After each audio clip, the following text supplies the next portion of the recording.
এক ছিল এক অচিনপুর রাজ্য। সে রাজ্যে বাস করত রাজা এবং একটি তার কন্যা। হঠাৎ একদিন তার কন্যা অসুস্থ হয়ে যায়।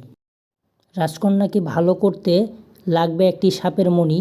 তাই রাজা ঘোষণা দিয়ে দেয়, যে ব্যক্তি সাপের মণি আনতে পারবে তার সাথে তার বিয়ে দিয়ে দিবে। তারপর একটি সাহসী বালক জঙ্গলে যায় এবং একটি বাঘের সাথে লড়াই করে। লড়াই করার পর তারপর সে এক পর্যায়ে বাঘকে পরাজিত করে সাপের সন্ধানে বেরিয়ে পড়ে। তারপর সাপকে খুঁজে পায় এবং সাপের কাছ থেকে সে বুদ্ধি পরামর্শ করে খুব কৌশলে একটি ডায়মন্ড নেয়। তার মণিটি নেয়। মণিটি নেওয়ার পর সে আবার রাজপ্রাসাদে ফিরে যেয়ে রাজাকে সেই ডায়মন্ডটি দেয়। তারপর রাজা ডায়মন্ডটি মেয়েকে দেয় এবং মেয়েটি সুস্থ হয়ে যায়। তারপর দুইজনের মধ্যে রাজার কথা অনুযায়ী বিয়ের অ্যারেঞ্জমেন্ট করা হয়। তারপর এক পর্যায়ে যেয়ে বিয়ে দেওয়া হয়। তারপর থেকে তারা সেই রাজ্যে সুখে শান্তিতে বসবাস করে এবং তারা হ্যাপি থাকে।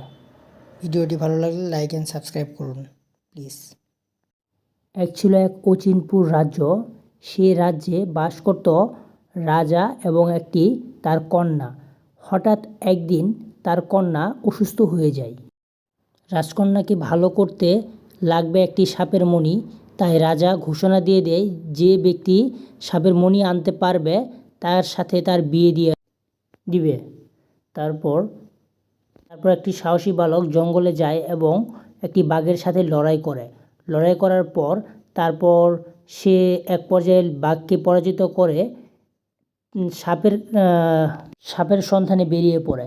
তারপর সাপকে খুঁজে পায় এবং সাপের কাছ থেকে সে বুদ্ধি পরামর্শ করে খুব কৌশলে একটি ডায়মন্ড নেয়।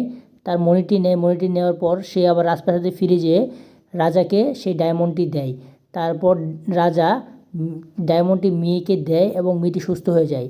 তারপর দুইজনের মধ্যে রাজার কথা অনুযায়ী বিয়ের অ্যারেঞ্জমেন্ট করা হয়। তারপর এক পর্যায়ে যেয়ে বিয়ে দেওয়া হয়।